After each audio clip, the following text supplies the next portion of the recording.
portes de la basilique du Saint-Sépulcre de Jérusalem rouvrent. Suite à l'allègement des mesures anti-contagion dans le pays, la visite et la participation aux célébrations est autorisée pour un nombre de personnes n'excédant pas 50 individus. Après plus de 80 jours, la réouverture progressive de l'église de la Nativité à Bethléem a été annoncée. C'est le message d'espérance des églises latines, grecques orthodoxes et arméniennes, responsables de la basilique. Des fouilles archéologiques proches du mur des Lamentations de Jérusalem ont révélé des salles souterraines et des vestiges archéologiques de différentes périodes historiques, dont la plus ancienne remonterait au 1er siècle après Jésus-Christ.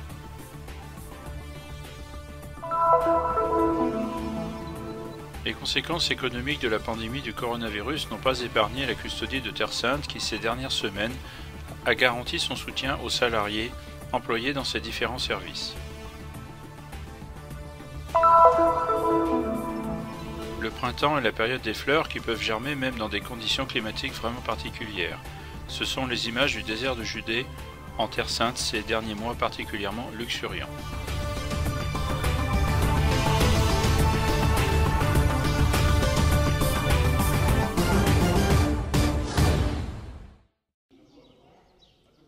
Les portes de la basilique du Saint-Sépulcre de Jérusalem rouvrent.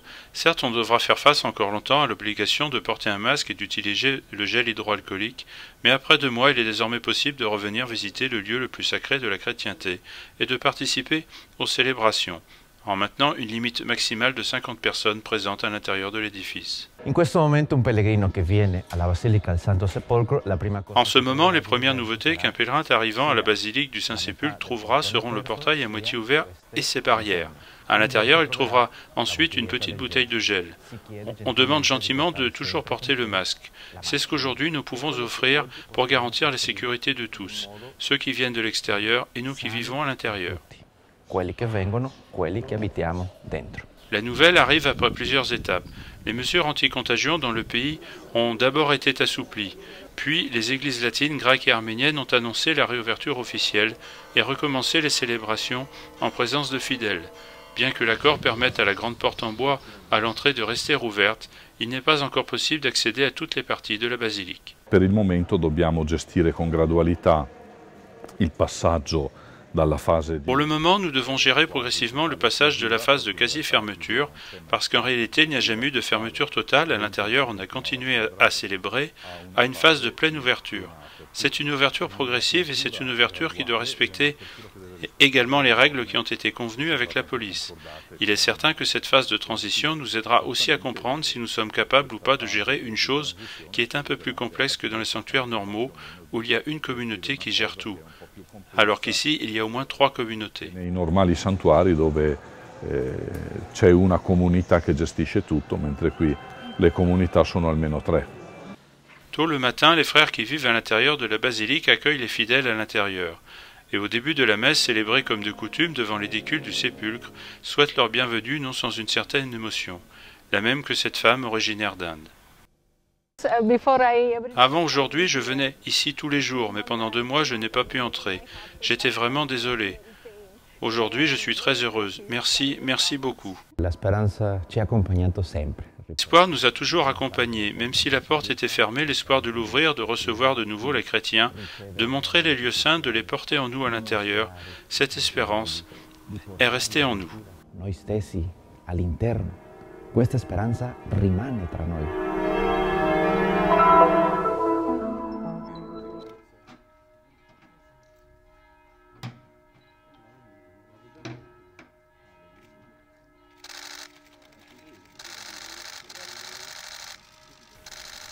Dans la ville de Bethléem, après 83 jours de fermeture imposée pour contrer la diffusion du coronavirus, la petite porte de l'église de la Nativité, porte de l'humilité, de l'espérance et de la miséricorde, a été rouverte par les 3 églises responsables.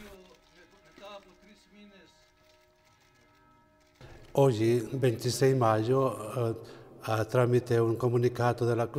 26 mai, par un communiqué de la custodie avec l'accord des 3 communautés de la basilique de la Nativité, nous avons ouvert ce lieu saint, le sanctuaire de la Nativité qui était fermé matériellement mais toujours ouvert spirituellement. Nous sommes heureux que soit arrivé le moment de la réouverture. Ouvrir la porte signifie encore une fois accueillir tous les pèlerins qui arriveront sûrement lentement à ce lieu saint, mais aussi les fidèles locaux qui, avec les curés, participeront certainement à la liturgie du dimanche et aux diverses célébrations. Piano piano a questo luogo santo, anche ai fedeli locali che sicuramente parteciperanno insieme ai parroci. Μετά από 3 μήνες καραντίνα. Après 83 jours de quarantaine, ce jour est un jour spécial, parce que nous avons pu, en conformité avec le statu quo et les instructions du ministère de la Santé, rouvrir la basilique de la Nativité. Depuis ce lieu saint, nous envoyons un message d'espérance au monde entier. Nous n'avons pas cessé de prier pour la fin de cette pandémie et pour vous tous.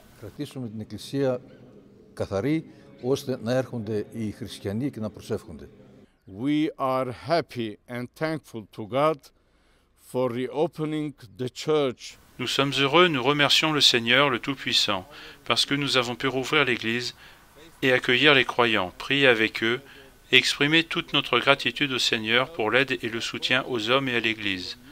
Nous nous sommes soutenus et avons surmonté les difficultés, parce qu'ensemble nous sommes plus forts. Si nous sommes unis, nous vaincrons. And recovering all these sufferings together. So together we are power, together we will survive always, together we will be always victorious. Conformément à la déclaration officielle délivrée par les responsables des 3 églises gardiennes de la Nativité, l'accès à la basilique pourra se faire selon quelques restrictions.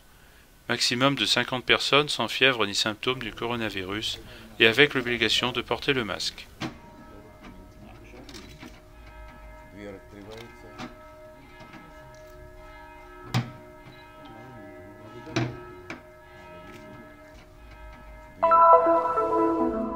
Les fouilles archéologiques du service des antiquités israélien proche du mur des lamentations de Jérusalem ont révélé des salles souterraines dissimulées sous un sol.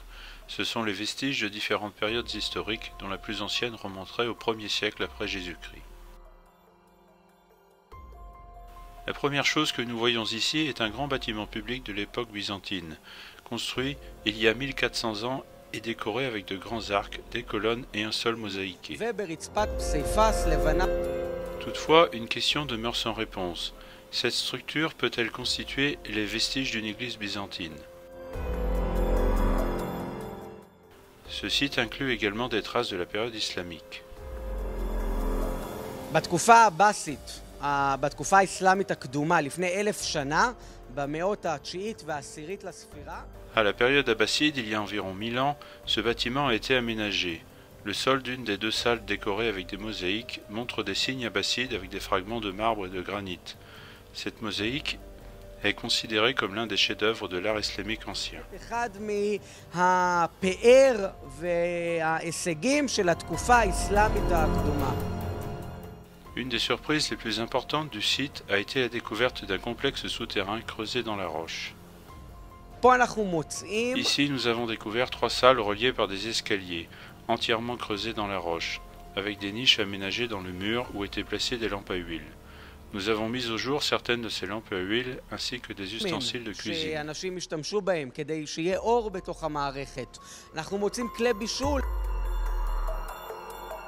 L'archéologue Barak estime que la construction de ce complexe date d'environ 50 après Jésus-Christ, à la veille du siège de Jérusalem par les légions romaines et de la destruction du temple. Quant au cours de la dernière phase de la guerre de 70 entre les Juifs et les Romains, les légions romaines pénétrèrent à l'intérieur des murs, entrèrent dans la ville et détruisirent le temple. Il est probable que les habitants utilisèrent ce lieu qui se trouvait sous terre pour se cacher.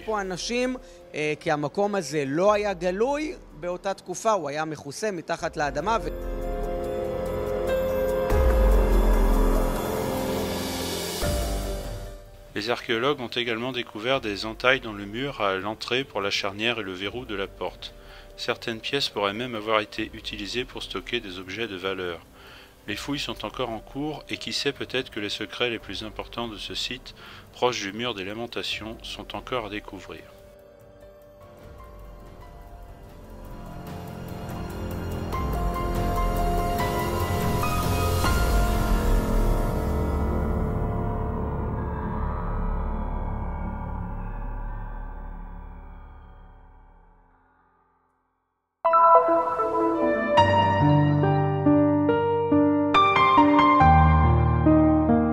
Les conséquences économiques de la pandémie du coronavirus n'ont pas épargné la custodie de Terre Sainte, en particulier de par les pèlerinages qui se sont complètement interrompus et les financements externes qui ont diminué.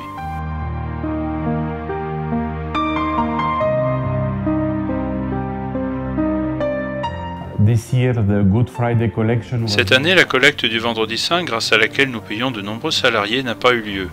La situation est assez critique. Toutefois, avec l'aide de Dieu et de la Providence, la custodie a toujours mené sa mission depuis 800 ans, faisant face à de nombreuses difficultés. Au cours des siècles, elle en a rencontré beaucoup, mais nous sommes toujours ici. Nous surmonterons également ces difficultés. So we are still here and we'll solve the problem that we are facing now. Environ 1100 personnes travaillent dans les différents secteurs de l'institution franciscaine, en Palestine et en Israël, et environ 70% d'entre eux ont dû être mis au chômage technique. Mais, sans hésiter, la custodie de Terre Sainte a décidé de tenir compte de leurs conditions économiques.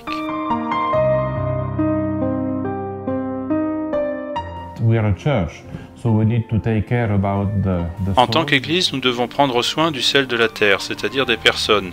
Nous ne pouvons pas les renvoyer à la maison et ne rien faire. Nous devons essayer de les payer au moins un peu. Nos travailleurs palestiniens ne reçoivent pas d'argent de la part de l'État. La custodie a donc décidé de payer la moitié de leur salaire. Ils ne travaillent pas, mais nous les payons, et cela représente un grand effort pour nous. Mais les difficultés concernent tout le monde en ce moment. Is for everybody in this moment, so we are like the other people in the world. Je remercie Dieu parce que je suis encore salarié de la custodie de Terre Sainte, qui continue à me donner 50% de mon salaire mensuel, à travers lequel je soutiens ma famille jusqu'à ce que la situation revienne à la normale. Ce qui vient du ciel est accepté par la terre. Seigneur, je suis reconnaissant pour tout. Ici, le mois de mai est une des meilleures périodes pour le tourisme. Mais à cause de la pandémie du coronavirus et de la fermeture de l'église de la Nativité, les rues de la ville se sont vidées. Ma famille vit grâce à ce petit commerce qui dépend surtout du tourisme. Mais comme vous pouvez le voir, il est vide. Tous les commerces voisins sont fermés. Malgré les dures conditions auxquelles la custodie de Terre Sainte doit faire face, celle-ci n'a pas cessé de nous donner 50% de notre salaire mensuel. Ils sont toujours de notre côté et ils ne nous ont pas abandonnés. Ici, la situation est triste et décourageante, en particulier à Bethléem. Je travaille ici depuis 30 ans et c'est la première fois que je vois ces hôtels vides, sans pèlerins. Pour les frères franciscains, la custodie ne se limite pas aux pierres de ces lieux saints et à préserver les valeurs qui en découlent. Mais de nouveau, leur mission va plus loin. Elle vise à préserver la présence chrétienne, constituée de pierres vivantes.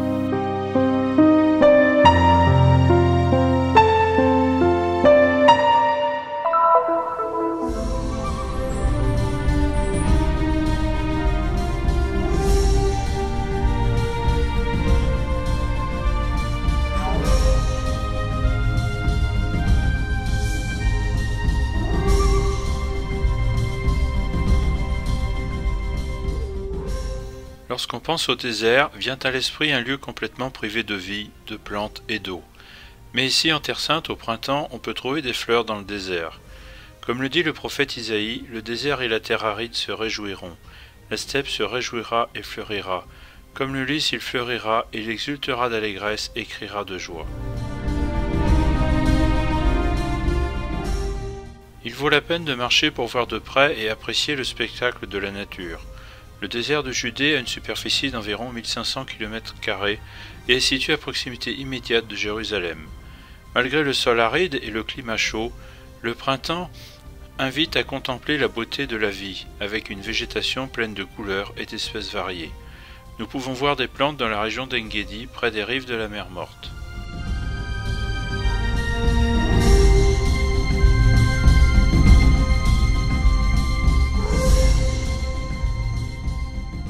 La beauté de la création se révèle, rendant possible la vie même dans un lieu dans lequel il est apparemment impossible que cela se produise. Les faits démontrent que le désert peut fleurir.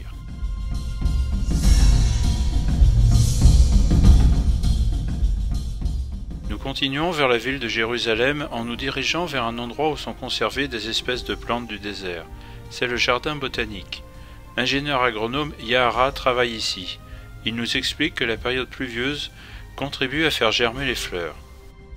We have a few deserts, the Negev desert and the Judean desert.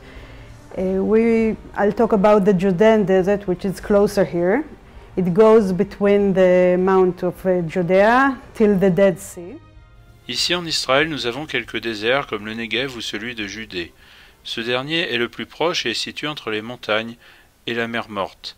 C'est un désert parce que les montagnes sont un obstacle à la pluie et c'est pour cela qu'il ne pleut pas beaucoup. La période printanière est très courte, tout comme la saison des pluies. Quand elles viennent du côté de Jérusalem et d'Hébron, elles arrivent dans le désert en grande quantité.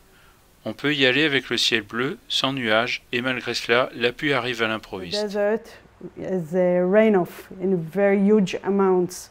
And you can go there and see no clouds and it's not cold and very dry, and then the rain-off comes suddenly in huge amounts.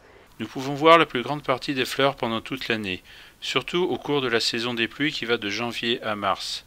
En dehors de cette période, on ne voit que des arbustes secs. Cette année, en 2020, nous avons eu une saison des pluies plus longue, d'environ 2 mois et demi. J'espère que l'année prochaine, elle sera encore plus longue, parce que nous avons tant de plantes, de graines et de fleurs. And I hope next year we'll have even more if we'll have enough rain, because we had lots of plants and lots of seeds, so it's Dans le jardin botanique, il y a un espace spécial où sont cultivées quelques plantes du désert. We have in the garden different sections of plants that come from Dans le jardin, nous avons différents espaces pour chaque type de plantes natives des différents secteurs d'Israël. Et nous avons recréé ici le sol dans lequel ces plantes poussent. Nous avons recréé le sol qui se trouve sur la côte du pays, mais aussi dans le désert du Negev et ailleurs. Ce jardin est tel un musée vivant des plantes. Ainsi, la vie, même dans le désert, aussi aride et désolée soit-il, peut toujours fleurir.